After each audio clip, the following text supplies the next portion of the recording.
नमस्कार, बहुत स्वागत है आपका। ग्रीनलैंड को लेकर एक बड़ा अपडेट मिल रहा है और अंकुर सर हमारे साथ जुड़े हुए हैं। बहुत जल्दी हम इसे डिकोड करेंगे, क्या ये बड़ा अपडेट है और क्या इसके मानी होंगे। सर, ग्रीनलैंड को लेकर बड़ा अपडेट, फोटो वगैरह भी अब फोटो में तो बन ही गए हैं वो मेरे ख्याल से।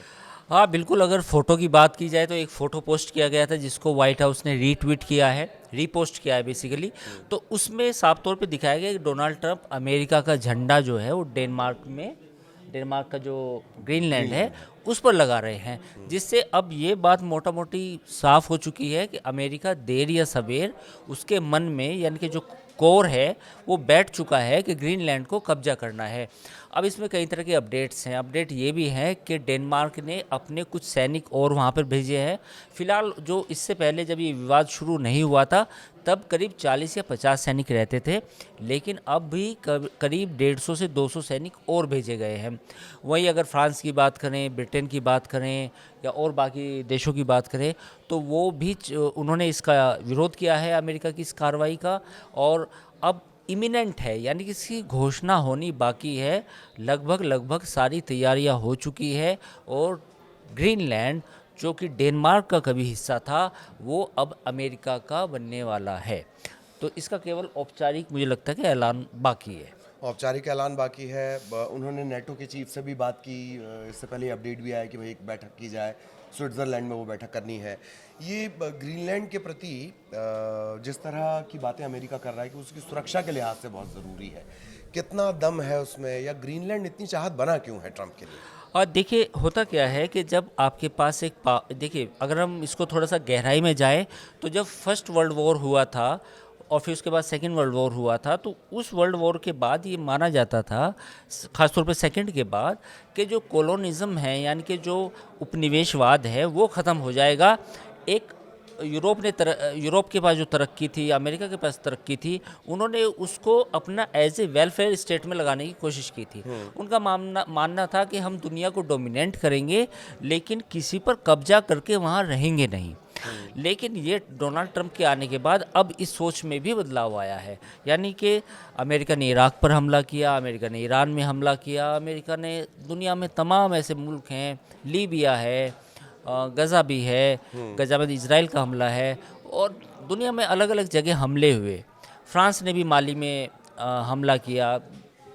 ये थी सोच थी, लेकिन वहाँ पर कब्जा नहीं किया। कब्जा के इन द सेंस है कि ये नहीं कहा कि ये मेरी लैंड है और मेरे अब ये कंट्री के मैप के अंदर आएगी।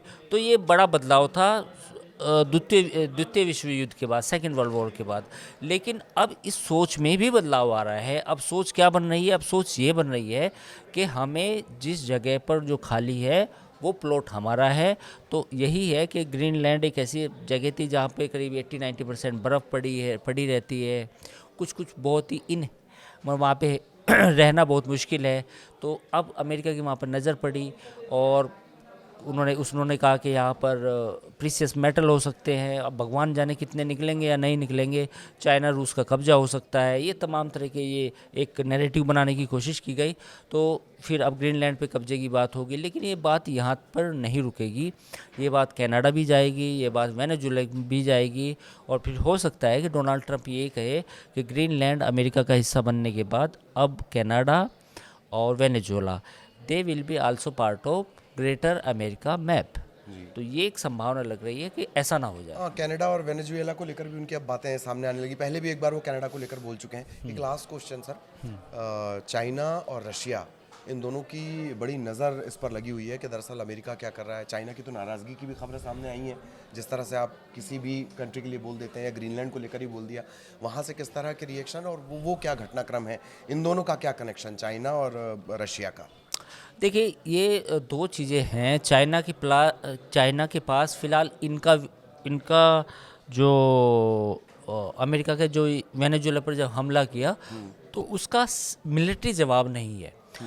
लेकिन चाइना एक स्ट्रेटजी पे काम कर रहा है पिछले कुछ समय से। चाइना का मामला ये है, चाइना ये चाहता है कि जो टेक्नोलॉजिकल एडवांसमेंट फ़िलहाल अमेरिका के पास है, मुझे अगले 10 से 15 साल उलझना नहीं है किसी के साथ, और मैं 10 से 15-20 साल में अमेरिका से आगे निकल जाऊं, चाहे वो एआई हो या सुपर एआई हो या कुछ और भी जितनी भी चीज़ें हैं, और तब मैं अमेरिका से के साथ पंगा लूंगा या फिर मैं अमेरिका को जवाब दूंगा। ठीक। तो चाइना ने वेनेजुएला का जब इशू आया तो चाइना ने उसको एंगेज नहीं हुआ अमेरिका के साथ, है ना, जबकि वेनेजुएला के साथ अच्छे रिश्ते थे। और रूस एक्चुअली यूक्रेन में फंसा है। रूस की एक कैपेसिटी है, मिलिट्री की पावर है, पर इकोनॉमी में अभी उसके पास उतनी ताकत नहीं है, उतनी मैन पावर भी नहीं है कि वो कई फ्रंट खोल सके। तो रूस ने तो इसलिए नहीं किया। चाइना ने कहा कि भाई मैं केवल वैसे सपोर्ट कर सकता हूँ, यूएन में बोल सकता हूँ, यहाँ वहाँ बोल सकता हूँ, लेकिन beyond this I will not go. तो वही हुआ। तो अब अगर ये ग्रीनलैंड वाले मामले पर जो आपने पूछा कि क्या चाइना क्या करेगा, रशिया करेगा, तो ये दोनों कुछ नहीं करेंगे। इसका जवाब ये है। और उसकी वजह ये है कि रूस यूक्रेन में फंसा है और चाइना का मानना ये है कि बजाय कि मैं युद्ध लड़ूं, मैं एआई के जो काम मैं कर रहा हूँ एआई में, या और मैं जो चिप्स बना रहे हैं हम उस पर फोकस करें, ठीक, डेवलपमेंट और rather than advancement of the technology. ठीक, तो बहुत धन्यवाद। और बहुत आसान तरीके से ग्रीनलैंड का ताज़ा अपडेट क्या है वो भी हमने आपको बताया, और इसके क्या इफेक्ट होंगे पूरे वर्ल्ड की पॉलिटिक्स में, या जो वर्ल्ड की पॉलिटिक्स है किस तरह से बदल रही है, उसको लेकर हमने ये चर्चा की।